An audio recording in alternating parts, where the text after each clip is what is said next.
What's good, YouTube? Hello to all my boos and boozettes.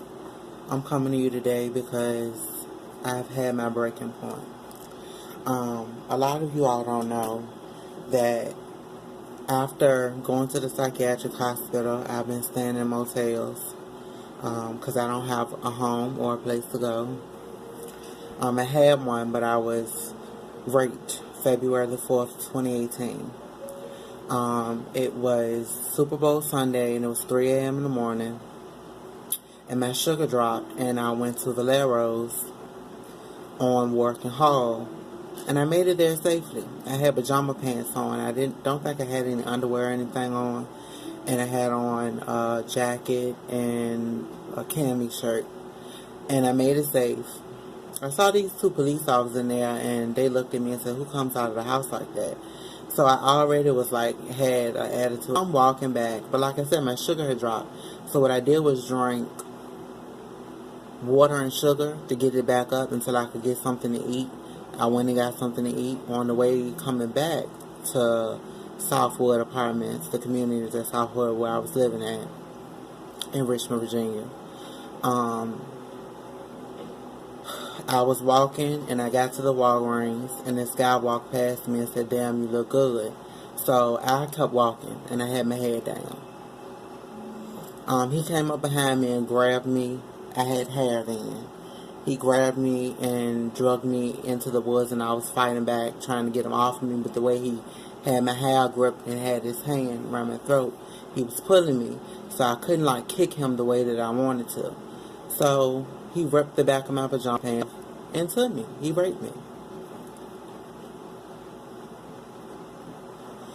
A car stopped and saw, what was going on.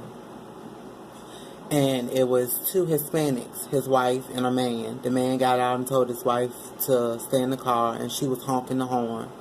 And he tried to help me, and the guy ran off into the woods. And the cops were the same two cops that had said what they said to me was going down hall, going north, and we were south. So what ended up happening, they busted you at the light and came back and asked what was going on. And I looked at them and said, "Well, where are you when we need you? You in there shopping and whatever, talking to people like they're not worth shit." And I'm walking home, and I got raped. So they said that they would have to take me to the ER and do a test. You all don't know, but I have HIV. I was diagnosed 5/2/16. I've had it for 2 years and approximately 6 months. May? Okay. June, July. 2 years and 2 months, 3 months. This is not something that I'm proud of, but I'm trying to keep my head held high. I also have type 1 juvenile diabetes. But so when they told me I had to go to the ER, it made me feel so uncomfortable.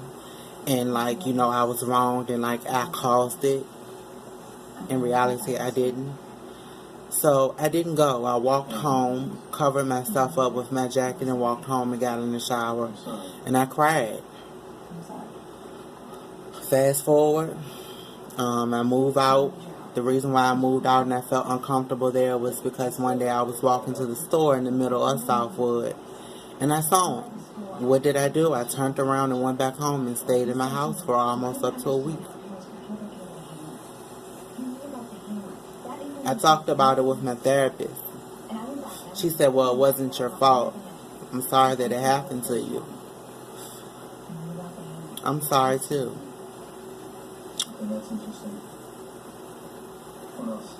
I've been going through a lot. As you can see, I'm in a hotel now. I'm sorry, I'm back. My camera did something weird. Anyway, so I tell her, "Look, I'm not going to argue with you. I have 11 years worth of customer service experience. I don't cause problems, and I'm just not going to go there with you." So she gets nasty and tells me to clock out. I told her I'll clock out when I get ready to. So she continued, and then she walked towards me like she was going to do something, and I stood my ground. So eventually I walk off and she said something smart. So I told her, you know what, bitch, like I said, I'll clock out when the fuck I'm ready to. I know that was kind of harsh, but bitch, you're not going to keep talking shit to me. So she walked down the steps like she was going to do something. Okay, bitch, you feeling froggy, then motherfucking leap, because I was ready to beat her ass. I would have beat her ass like the fuck she thought. I would have beat her ass, and that would have been it. Like, I have no tolerance. You're not going to talk to me any type of way. I don't play that shit. So anyway, she calms down, and she comes towards me like she's about that shit. Customers are right there and everything. Okay, what ended up happening is she walks to me and the dude steps in front of him, and I said, "No, move, let her come through, cause I'm gonna beat her ass. Big bitches fall real easy too. Don't get it fucked up or twisted. I'm about that life, bitch. I don't have no nails on. I can clench my motherfucking fist and I would have beat her motherfucking ass. I don't care if she's a girl. I fight men, women, uncles, aunts, grandmas. Bitch, if you disrespecting me, I'm gonna disrespect you too. That's how the fuck it goes." But I end up clocking up. But before I clocked out, she said she'll choke me out. Bitch, who you gonna choke out? Who the fuck you gonna choke out? Then they gonna say she didn't say that. Bitch, I heard you say it. Who you gonna choke out?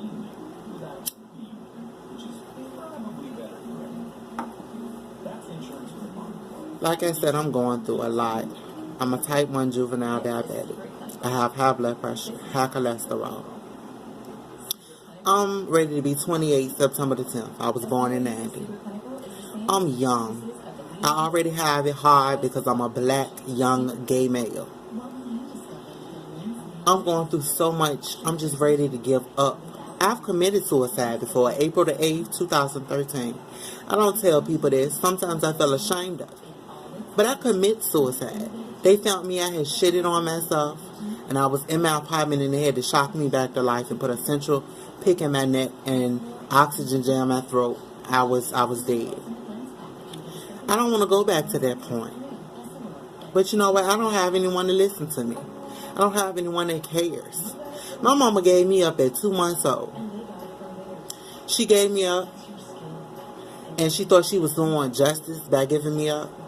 She gave me to a family where the person that raised me, they literally was working, so they had their children raising me. I was picked on by one of her grandchildren. I was beat, teased. You know, I never felt loved. I was adopted. You know what? Hold on, y'all. I'll be right back.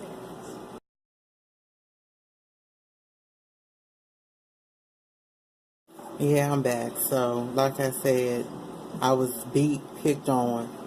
I was told from a young age that I was a child like off of Losing Isaiah. That my mama got me off here, and that, you know, they never wanted me. Well, my adopted mother didn't tell me that. And see, my adopted mother dated my grandfather.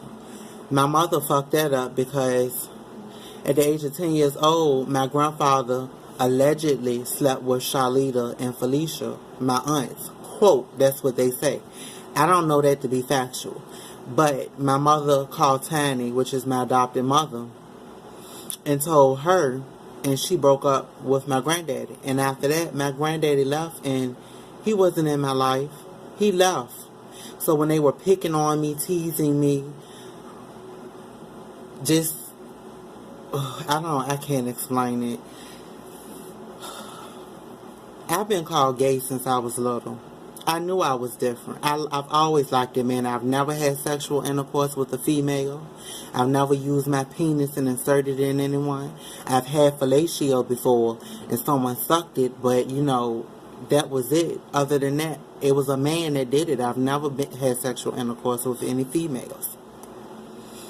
And, you know, like I said, it's just messed up because I was treated wrong. I've identified as the opposite sex since I was 16.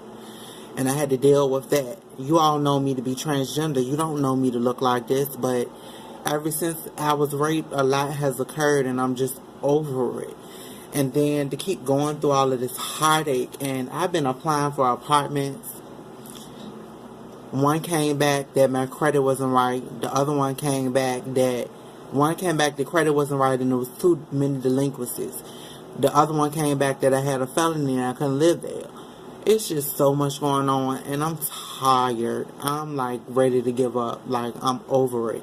You know, I started my YouTube channel in 2011. I had a video about how I identify different, and I was applauded, and you know, my subscribers subscribed to me, and I tried to give this YouTube thing a chance. But all of the videos, they've never sent me a check, nothing. And you know, I'm working these jobs, and these people are talking to us like we're lower than them. It hurts.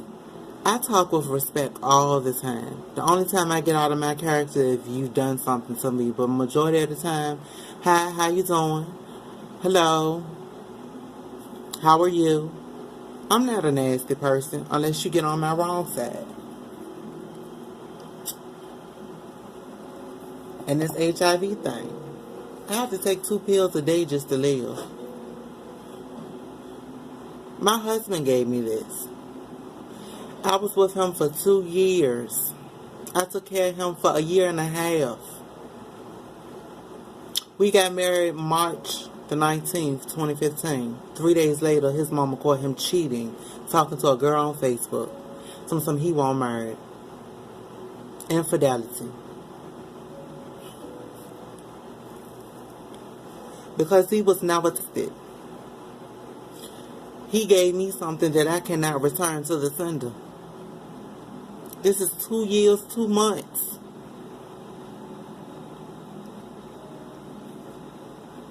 I'm trying to maintain.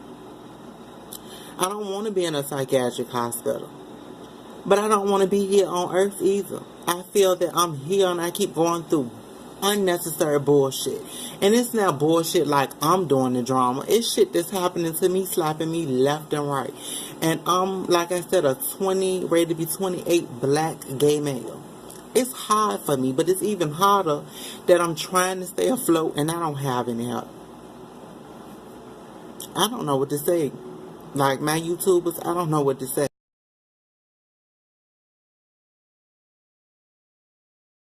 Well, y'all, I was just venting. If you have any questions or concerns, feel free to send me an email, eddieljohnson.seo.css@gmail.com. You know, or hit me up, inbox me. My Instagram is MissAfroCuban_27. Facebook is Eddie Lavelle Johnson.